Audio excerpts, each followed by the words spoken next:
Okey, Lan dan Yonny, hari ni telancara sudah single terbaru bekerjasama antara satu sama lain dan berjodoh Kelabu.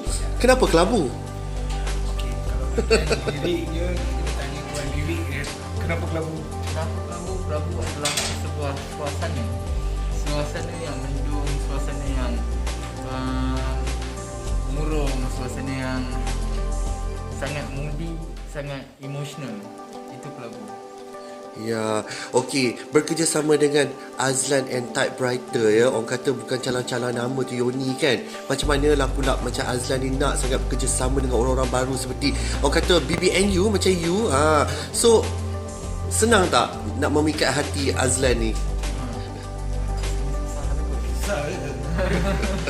Sebenarnya macam ni, bila lagu tu sampai ke kita pun check. Sampai ke tahap kita jumpa kat mana keunikan lagu ni, lagu tersebut kan, lagu ni sampai selesa hati saya buka. So kita proses sampailah jadi sampailah hari ni.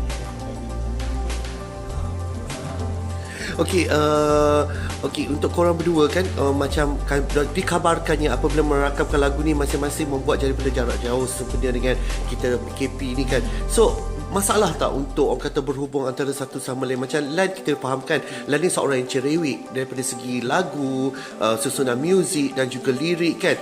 So bekerjasama dengan budak baru, orang kata bagi Lan macam mana? Sebenarnya kita tak pernah on stage, proper on stage. Jadi kecerewetan tu tak nampak lagi kan.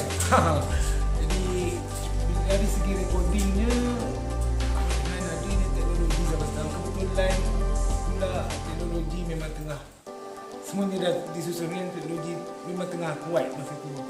Jadi wifi, telegram, macam-macam lain, macam-macam lagi ada. Dan kita pun kerap pula call lah, kita discuss macam mana nak buat arrangement. Kat situ tak ada masalah kan. Okey, macam Yonny sendiri ya, bekerjasama dengan Azlan yang macam Yonny orang kata nak ikutkan fanbase pun dah kuat dekat media sosial kan. Bertambahan pula bergandingan dengan Azlan, nama yang cukup besar dalam industri. Adakah anda mengambil kesempatan ini menumpang populariti? Untuk numpang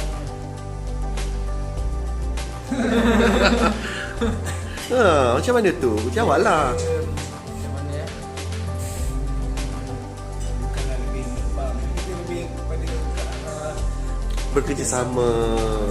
sebabnya kalau kita tengok balik rata-rata collapse dua generasi ni sebenarnya dah lama kita tak dengar. Kan last kali Dato' Atan dengan Waris. Jadi mungkin ini jadi salah satu simbol utama ataupun jadi tarikan utama lah pada masa akan datang, insyaAllah. Okey guys, harapan untuk lagu Kelabu ni. Okay. Saya mengharapkan Kelabu menjadi warna-warni. Okay. Bila kita cerita pasal Kelabu dengan kempen Boii so harapan kita supaya Boii ni tak banyak tak ada orang Boii kan. So kita harap itu lah. So kes Boii Indonesia supaya Serius lah. so kau cakap Boii serius? Zaman-zaman tinggi. Tu lah sampailah lirik tu kan. So saya ucap kan banyak terima kasih juga dekat kita, dekat